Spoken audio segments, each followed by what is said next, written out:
Piensa en esto. Llega a su casa un mueble. Da lo mismo si es grande, chico, mediano, pero llega a la casa un mueble. Un mueble que usted tiene que armar. ¿Es una complicación o no? Para aquellos que no, a lo mejor no tienen esta afinidad con las manos, ¿cierto? Puede ser un gran desafío. ¿Qué trae el mueble dentro de su caja? ¿Ah? Instrucciones, un manual de cómo hacer las cosas. Es necesario para cuando usted vio ese mueble, ya sea por la página web o lo vio en la tienda, y usted dijo, maravilloso, fabuloso, esto es lo que necesito para poner en mi casa. Pero ¿qué sucede o qué pasa si usted se salta las instrucciones? Lo más probable va a poner un tornillo donde no es. O va a completar el mueble y usted dice, quedó maravilloso, pero con 20 esto. Porque durante 3 meses, septiembre, octubre, ¿de qué hemos estado hablando? No ha leído las instrucciones. De la aflicción, de las tribulaciones, de las pruebas. Y Pedro, a través de la Biblia, a través de esta carta, ha dado. ¿Cuál se acuerda usted? Un consejo que quedó durante estos 3 meses de cómo enfrentar la vida. Cómo enfrentarlo. Agotadora, cansadora. A lo mejor no tenía ni siquiera ganas de venir hoy día, porque los afanes de este mundo ya lo tienen complicado. El consejo también de Pedro fue cuál es la actitud que nosotros, el creyente, va a tener frente al agobio y a las aflicciones. Y como decía nuestra hermana Paola, el consejo también está dado, ¿cierto?, en fijar nuestra mirada en Cristo por sobre las situaciones difíciles que estamos haciendo. Entonces, cuando nosotros hablamos de esto, estas recomendaciones, estas instrucciones, ¿dónde están escritas? En la Biblia. Y yo le pregunto a usted, ¿qué es la Biblia? La palabra de Dios, ¿cierto? La Biblia es un libro de instrucciones. Aquel que ha creído en Cristo a ir cimentando su fe y comunión con Dios. Va conociendo a Dios. Y Dios demanda del creyente obediencia. Y la obediencia tiene que ver con pensar y actuar como Cristo. Instrucciones en la que el cliente piense como yo y arme el producto como yo lo hubiese armado. Por algo viene el manual. No viene para llenar espacio en la caja. Entonces Pedro, en los párrafos finales, y lo vimos de lectura en el devocional, ¿cierto?, del 6 al 10, quiere instalar, quiere poner y quiere desafiar al creyente a pensar como hubiese pensado Cristo. Obviamente, si tú piensas como Cristo, será un valor en tu vida.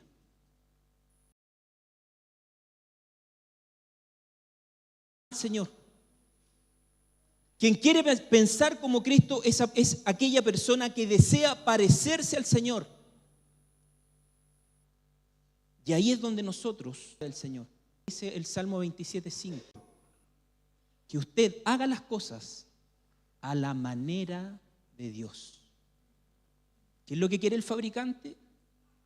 Que usted arme su mueble a la manera del proveedor, para que le quede bien, para que el mueble que usted compró, sea en la cocina, el baño, sea de utilidad para su vida. Porque si usted no arma bien el mueble, va a ser un calentarse la cabeza, como decimos coloquialmente. Va a pasar va a tener más rabias que beneficios. Porque va a sacar el cajón y va a quedar con el asa en la mano. Y usted va a decir, gasté tiempo y dinero en esto que es basura. ¿Por qué? Porque no lo hizo a la manera del fabricante, lo hizo a su manera. Y hoy día la instrucción es clara. Haz las cosas a la manera de Dios. Como mi mamita me decía cuando era chico, que tenía que hacer las cosas a su manera. La cama, la limpieza. Por mí era tirarla y listo, la almohada por ahí, y por ahí el pijama, pero no, era la manera de mi mamá. ¿Cómo es a la manera de Dios entonces? Número 1, humillarse ante Dios. Número 2, entrega tu carga. Número 2, sed de espíritu sobrio. Y número 3, firmes en la fe. Cuando nosotros abrimos la palabra del Señor, ciertamente la palabra de Dios tiene un valor incalculable y es ahí donde nosotros tenemos que sacar las enseñanzas y las aplicaciones para enfrentar el día de la angustia. Y cuando sacamos esas riquezas, se ve el valor de Dios obrando en nuestras vidas, porque lo estamos haciendo a la manera de Dios. Y la bendición de Dios o el fruto de ese esfuerzo o trabajo se hace palpable, se hace visible. Usted va a ver frutos espirituales en su vida y se transforma claramente en una bendición espiritual. La semilla de la humildad trae fruto. La semilla del espíritu sobrio trae fruto. Y la semilla de la firmeza en la fe también trae fruto. Entonces, ¿cuál es el consejo de Pedro a estos hermanos afligidos, angustiados y quizás hasta desesperanzados? Por eso es que esta es una carta de la esperanza. Humíllate ante Dios. Humillaos, pues, dice el versículo 6 del capítulo 5, bajo la poderosa mano de Dios. Hay que humillarse. ¿Y qué dice la segunda parte del texto? Para que Él os exalte a su debido tiempo. Al tiempo de Dios, no al tiempo tuyo. Entonces, cuando hablamos nosotros de humillarse, tiene que ver con la subordinación. Tiene que ver con sujetarse al Señor. Tiene que ver con la sumisión a Dios ante su poderosa mano. Hay ejemplos en la Biblia de personas que se humillaron ante Dios.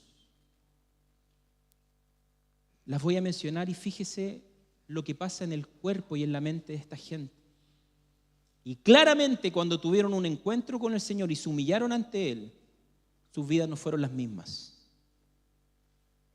Lucas 8:47 dice, al ver que ella no había pasado inadvertida, se acercó temblando y cayendo delante de Él. Esa mujer no fue igual después de haber tenido un encuentro personal con el Señor.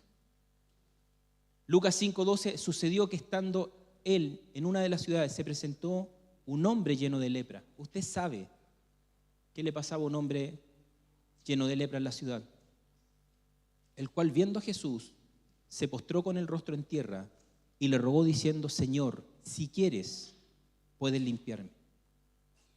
¿Qué significa esto? Que el cristiano debe vivir sujeto a Dios.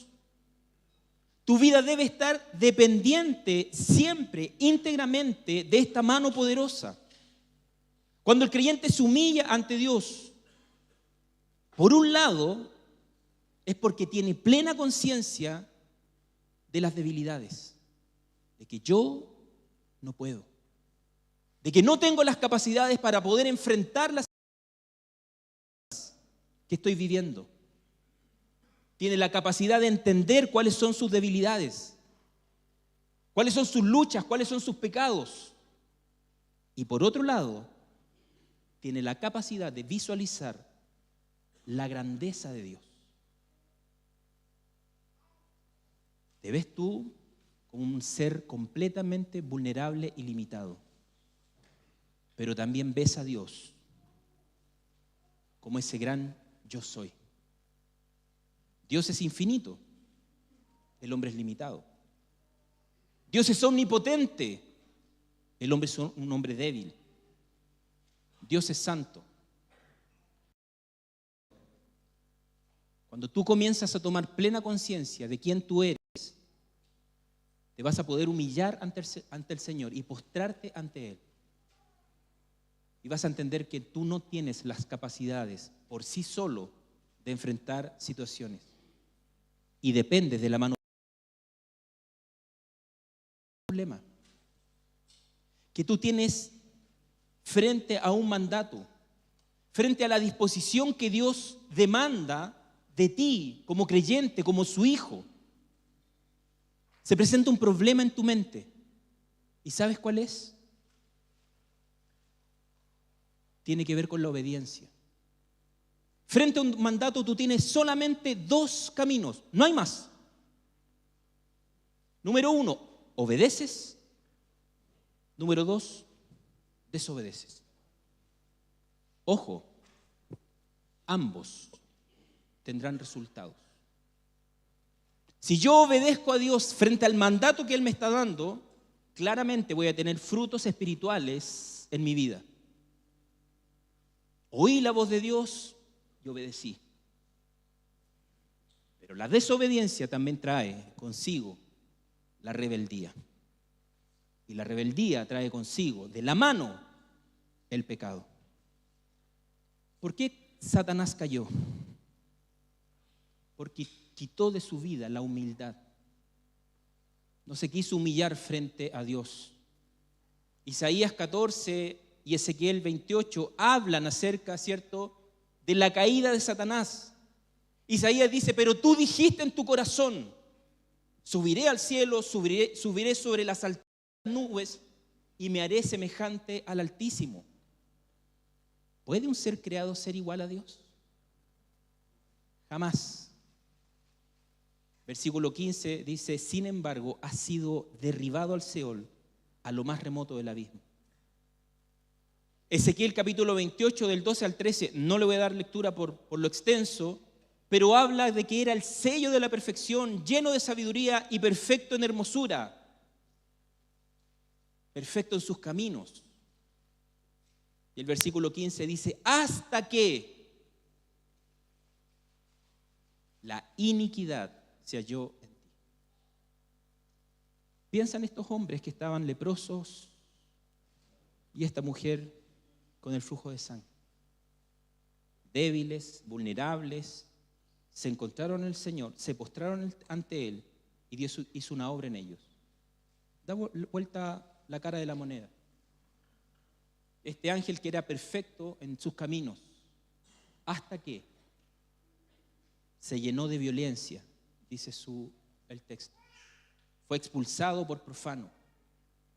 El Señor dice, te he eliminado, porque se enalteció tu corazón, corrompiste tu sabiduría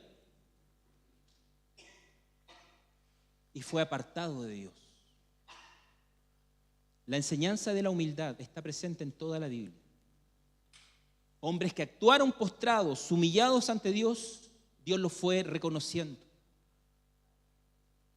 Y ellos se sintieron copados, colmados, saciados por el Señor.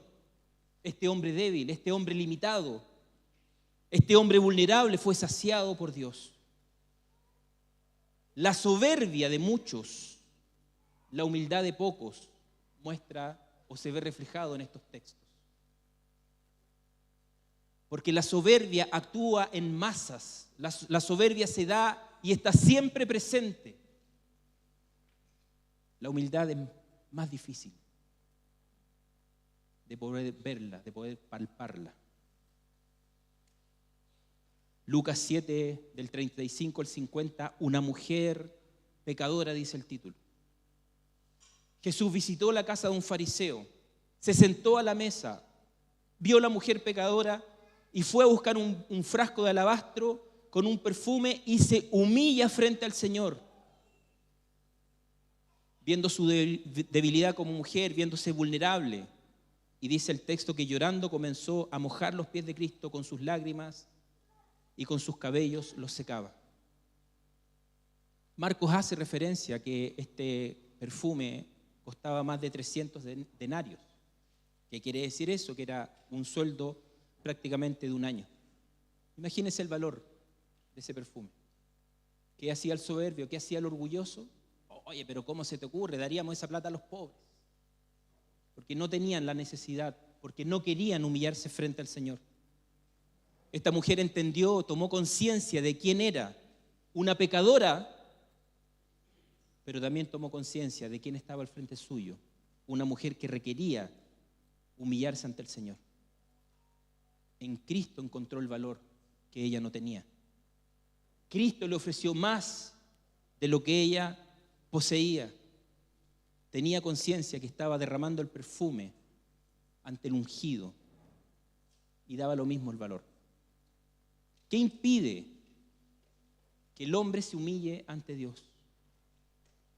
Ya lo dije, la soberbia, los pensamientos de grandeza, los pensamientos de superioridad, los bienes que has acumulado, las cosas materiales que te acompañan, tus títulos, tus negocios, tu buen pasar económico, tu buena situación, hace poner ahí tu seguridad y decir, no dependo de nadie más de todo lo que poseo.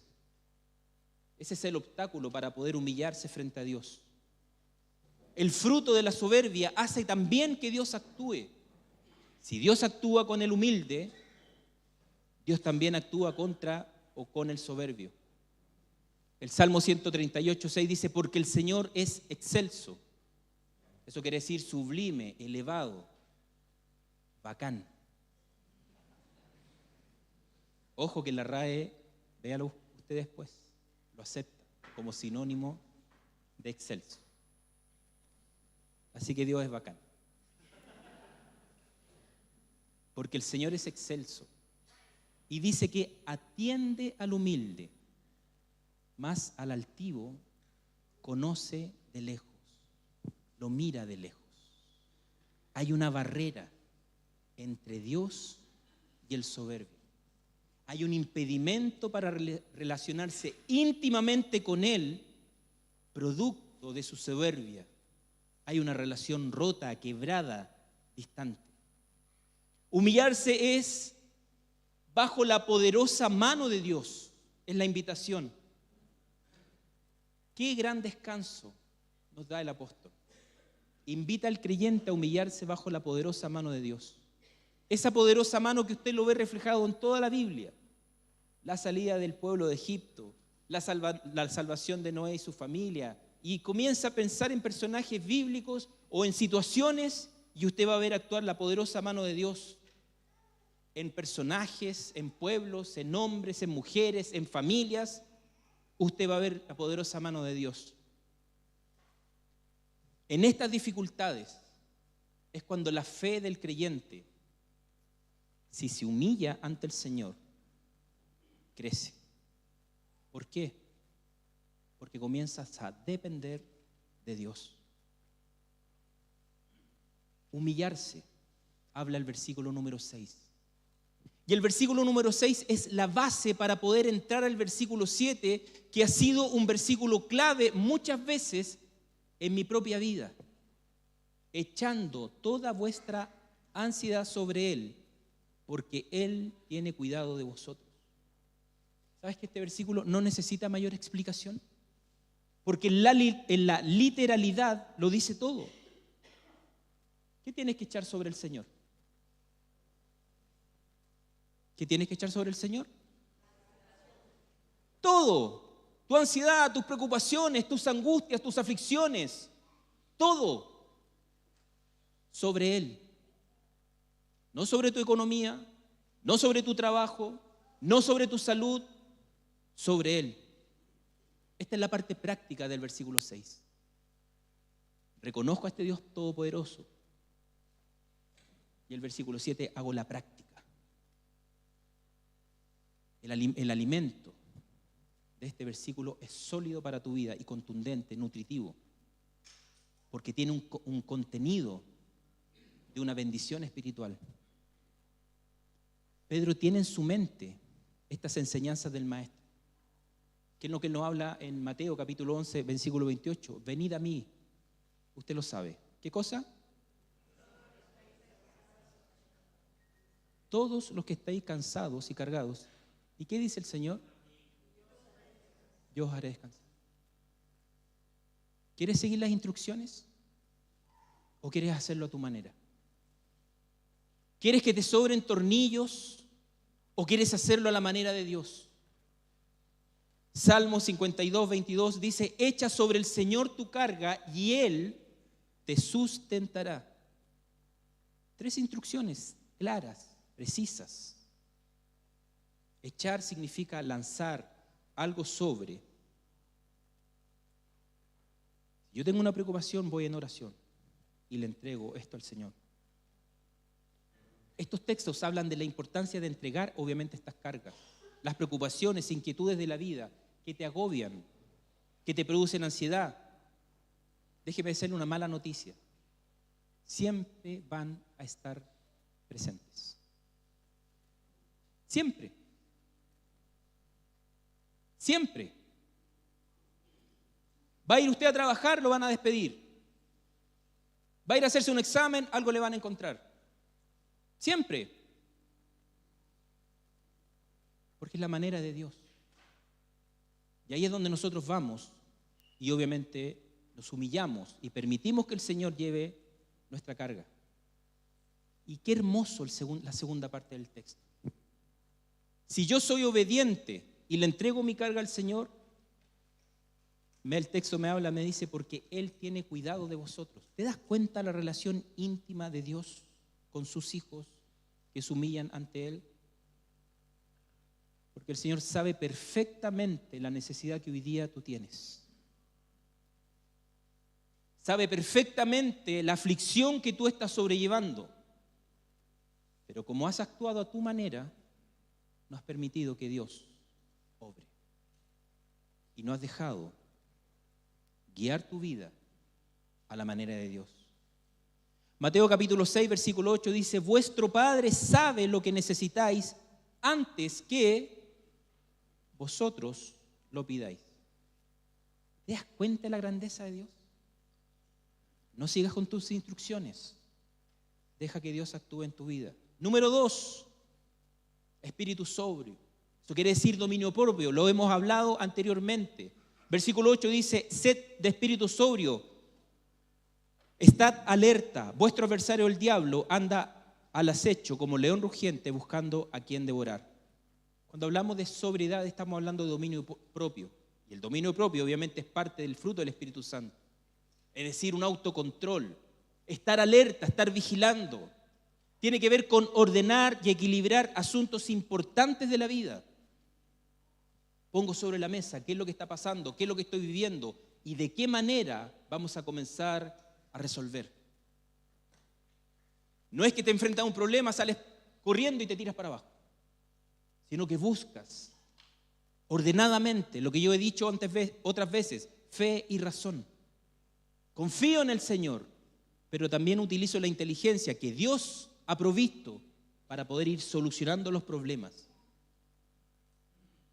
Ser disciplinado, tener una rutina espiritual en mi vida. ¿Eso qué es lo que hace? ¿Qué produce? ¿Qué provoca? Evita las distracciones y las tentaciones de este mundo. El creyente cada día debe estar alerta, debe ser sobrio. Usted como padre, cuando envía a sus hijos por primera vez en metro, en micro, ¿cuáles son las instrucciones que usted le da? Cuidarse, ¿cierto? Muy bien, Héctor. ¿Otro más? Que no hable con nadie. Atento a tu entorno. ¿Qué otra instrucción le da? Derechito para la casa y derechito para la escuela, ¿cierto? Mi mamá me decía, mira para todos lados, entonces yo andaba así. Mira para todos lados, al cruzar la calle, obviamente. Instrucciones. Entonces, cuando nosotros vemos que la Biblia nos manda a estar alerta, a estar vigilantes, es precisamente darnos cuenta qué es lo que está pasando en nuestro entorno. Y estoy refiriéndome a las luchas, estoy refiriéndome a las tentaciones y estoy refiriéndome al pecado. ¿Por qué la Biblia te dice que estés atento, alerta y vigilante? Lo dice el texto. Porque vuestro adversario el diablo anda al acecho, como el león rugiente buscando a quien devorar. ¿Cuál es la mejor presa para Satanás? El creyente. Es como el correcaminos, ¿cierto? Y el coyote. Da lo mismo. Gastó una tonelada de plata. Yo nunca entendí por qué no iba al supermercado y se compraba su comida. No, estaba obsesionado por el coyote. Y esa era su mejor presa. Tú eres la mejor presa para Satanás. Tú eres ese pollito gordito que Satanás está viendo para devorarte. ¿Por qué la instrucción del Señor es: cultiva la humildad, cultiva la confianza en el Señor, cultiva tu dominio propio, precisamente para poder enfrentar la feroz e implacable, el implacable actuar de Satanás y de sus demonios sobre tu vida? Pero como hacemos las cosas a mi manera y no a la manera de Dios, caemos. Y dejamos que Satanás actúe sobre nuestras vidas como este enemigo cruel e implacable, este enemigo que controla el reino demoníaco, este enemigo que administra el sistema de este mundo caído, este enemigo que no duerme, que no descansa y que se mueve como un depredador precisamente para llevar oscuridad sobre la vida del creyente. Porque Satanás y sus demonios están dispuestos a cazar para matar. ¿Qué es lo que busca en el creyente? Derribarlo espiritualmente. Hacerlo fracasar en su relación y en su comunión con Dios y perjudicar tu testimonio. Cuando el hombre peca o el creyente peca, dice: me siento indigno, me siento sucio. ¿Por qué? Porque hizo lo malo ante los ojos de Dios. Satanás busca derribarte y hacerte caer de tal manera que tú comiences a perder tu firmeza y tu confianza en el Señor. Necesitas frustrar tu vida, necesita que te distancies de Dios, necesita que apagues el espíritu y dejes de servir y dejes de poner tus talentos y tus dones a disposición de la iglesia. Satanás solamente tiene 3 puertas para hacerte caer. Provee 3 tentaciones a los creyentes. Primera de Juan dice: los deseos de la carne. Primera de Juan dice: los deseos de los ojos. Y primera de Juan dice: la vanagloria de la vida. Capítulo 2, versículo 16. El deseo de la carne son acciones pecaminosas como la inmoralidad, la envidia, la violencia. Satisfacer un deseo, un placer carnal, físico, terrenal, momentáneo, pasajero, por sobre deleitarse espiritualmente. El deseo de los ojos, ese deseo pecaminoso de poseer lo que vemos, cosas materiales, el dinero, incluso codiciar a otras personas. La vanagloria de la vida tiene que ver con la soberbia de todo lo que conduce a la arrogancia, la ostentación, el orgullo de sí mismo y la jactancia. Con nada de eso tú vas a entrar al reino de los cielos. Solamente 3 puertas tiene Satanás para hacerte caer. Y déjame decirte que cuando tú haces las cosas a tu manera, estás haciendo esto: golpeando una puerta y te deslizas por los deseos de la carne. Y te deslizas por los deseos de los ojos. Y te deslizas por la vanagloria de la vida. Porque has decidido hacer las cosas a tu manera y no a la manera de Dios. ¿Pero sabes lo que el Señor hace?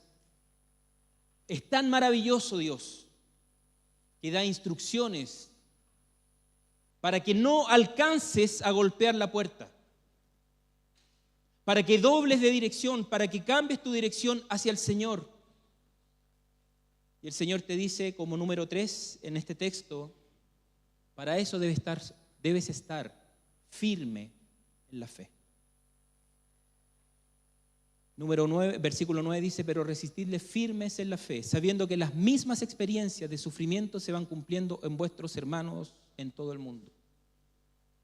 Pastores, que lo que yo estoy viviendo, no, es terrible. No se lo doy a nadie. Déjame decirte que eso que estás viviendo no es peor a lo que otro hermano también está pasando. Lo que estás sufriendo hoy día no es peor a lo que puede estar viviendo el hermano que está a tu lado, adelante o atrás. Lo que pasa es que tú no lo sabes. Entonces, ¿qué es lo que hace Pedro? Llama a estos creyentes a resistir al diablo.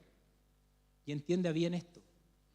El cristiano no está llamado a derrotar a Satanás. Ese es un mal concepto teológico y bíblico. Porque Satanás ya está derrotado. ¿Por quién? Por el Señor Jesucristo. ¿Dónde? En la cruz. Gloria a Dios por eso. La cruz es el símbolo de victoria para el creyente. Cristo venció el pecado, derramando toda su sangre, llevando tus pecados pasados, presentes y futuros, derramando su sangre pura en la cruz. Jesucristo dijo 3 veces a sus apóstoles, voy a morir, pero voy a resucitar, voy a morir, pero voy a resucitar, voy a morir, pero voy a resucitar. ¿Qué venció con la resurrección? La muerte. ¿Tiene poder la cruz? Cristo tiene el poder. Cristo tiene la autoridad. No estás llamado a derrotar a Satanás. Estás llamado a resistirle. ¿Cómo resisto a Satanás? Me identifico con Cristo. Porque Él es el victorioso. Porque su obra redentora es la que a mí me produjo, me trajo la victoria. No es combatir por combatir, sino resistir al maligno. Santiago 4:7 habla de la misma línea. Por tanto, someteos a Dios, resistid pues al diablo y huirá de vosotros. Déjame decirte la línea de batalla que tiene que estar en tu mente. Someterse o humillarse. Esta es la instrucción. Esta es la línea de batalla. ¿Cómo enfrento a Satanás? Me someto y me humillo ante Dios. Resisto la tentación. Y lo voy a decir cómo. ¿Y qué es lo que va a pasar? El diablo va a huir. Me someto, resisto y hay victoria. ¿En quién? En Cristo. Si pensamos y decimos entonces, ¿cuál es el modo? ¿Cuál es la parte práctica de poder resistir firmes en la fe? Número 1, identificando tu lucha o tu tentación. Este es el subpunto del 3 por si acaso, no se me confunda. Identificando tu lucha. Tú sabes cuáles son tus puntos débiles. Usted los conoce. Usted sabe por dónde Satanás lo ataca. Por dónde Satanás rodea al creyente con tentaciones. Porque él conoce tus puntos débiles. ¿Y sabes lo que va a utilizar para que tú golpees la puerta? El engaño, la mentira. Se va a disfrazar como ángel de luz para hacerte caer y para hacer creer que todo lo que él dice es verdad. Entonces resistir la tentación no es por la fuerza de la voluntad, sino que es mirando la cruz de Cristo, porque ahí está la victoria. Es por la fuerza del Espíritu Santo en total dependencia a Él. Y para ello necesitamos, y una herramienta que el Señor dejó, es precisamente la oración.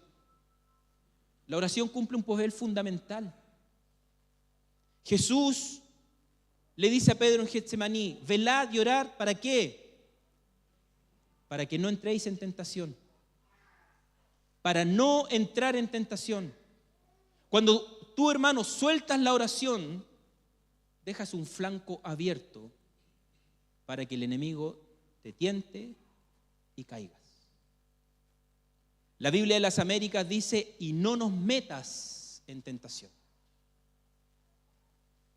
La Nueva Traducción Viviente me gusta lo que dice, porque dice: no permitas que cedamos ante la tentación, sino rescátanos del maligno. Entonces vemos que la oración es algo fundamental en el creyente. ¿Para qué? Para resistir al enemigo. Conozco mi lucha, tengo identificado mi lucha. ¿Cuál es el modo de estar firmes en la fe? Número 2, siendo obediente a la verdad bíblica. ¿Por qué? Porque la palabra de Dios te va a iluminar. La palabra de Dios va a iluminar tu mente, va a iluminar las estrategias que Satanás va a ocupar para hacerte caer.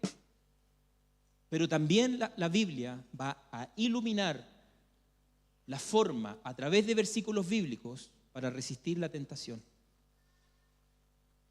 Es una lucha espiritual. Usted debe entenderlo así.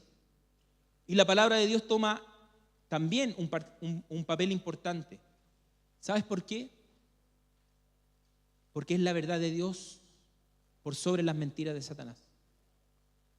Porque la palabra de Dios es la luz de Dios por sobre las tinieblas de Satanás. Conocer la Biblia, acercarme al versículo bíblico, memorizarlo en mi mente, es una herramienta útil para reclamar y alcanzar la victoria frente, obviamente, a la tentación y frente a nuestras luchas diarias. Este versículo es importante en mi vida. En mi corazón he guardado tus dichos para mostrar el conocimiento. En mi corazón he guardado tus dichos para predicar de mejor manera. En mi corazón he guardado tus dichos para, si viene un concurso bíblico, yo ganar. El salmista dice: en mi corazón he guardado tus dichos para no pecar contra ti. Porque el pecado daña, porque el pecado corroe, porque el pecado te desfigura el rostro. Jesucristo dijo frente a la tentación: escrito está. Herramienta útil para poder resistir al enemigo. Conozco e identifico mi lucha. Utilizo la oración, utilizo la palabra, pero déjame darte algo más práctico todavía para que tú puedas huir frente a la tentación. Y tengo una experiencia. No, es la Biblia. Y es la Biblia cuando Pablo le habla a Timoteo. ¿Sabes lo que le dice?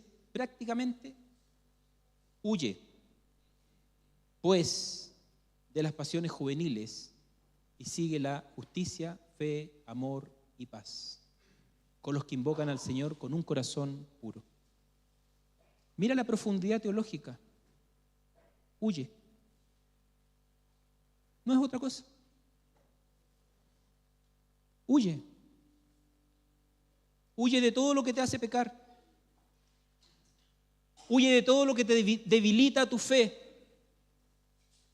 Huye de todo aquello que tus ojos, tu carne se sacian. Huye. Usa el sentido común y no camines a situaciones, lugares o personas que te inducen o tientan a pecar, que te hacen presa fácil, que estimulan tus debilidades. Y aquí es donde amerita tomar decisiones radicales. Huye, sal, arranca. Tú no vas a cruzar por un lugar inseguro. No lo vas a hacer. ¿Por qué? Porque te vas a ver afectado. Decisiones de sentido común. No me voy a exponer a salir tarde por la noche. No me voy a exponer a tomar decisiones que pueden afectar mi seguridad o mi tranquilidad. Sentido común. Tú sabes cuáles son tus luchas. Huye. Huye. El Señor ha dejado una armadura, para terminar, que tiene que ver en Efesios 6, del 11 en adelante. El cinturón de la verdad, la coraza de justicia, el calzado del evangelio, el escudo de la fe, el yelmo de la salvación, la espada de la palabra de Dios. El Señor ha dejado precisamente herramientas para que usted, mi querido hermano, pueda hacer frente a Satanás.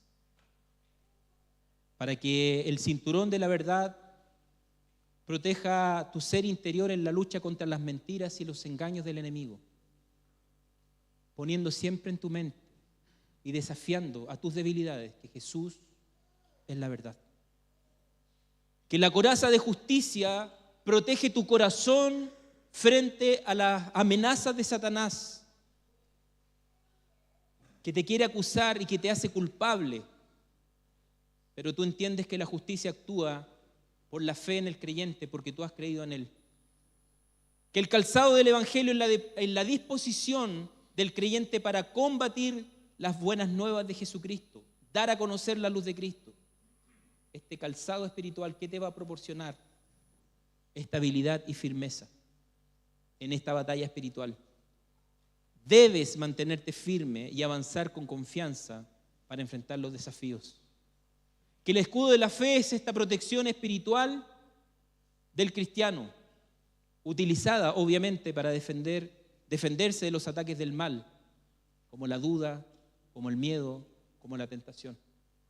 Que el yelmo de la salvación protege la mente y da confianza y seguridad ante los ataques del enemigo, poniendo tu mirada obviamente en la palabra del Señor. Y por último, la espada de la palabra de Dios, un arma espiritual de ataque y de defensa. Te va a ayudar a luchar contra el pecado y las tentaciones. Te va a ayudar a defender la fe y también te va a ayudar a acercarse a Dios. Quiero terminar esta serie con el versículo 10 y con el versículo 11, leyéndolo simplemente.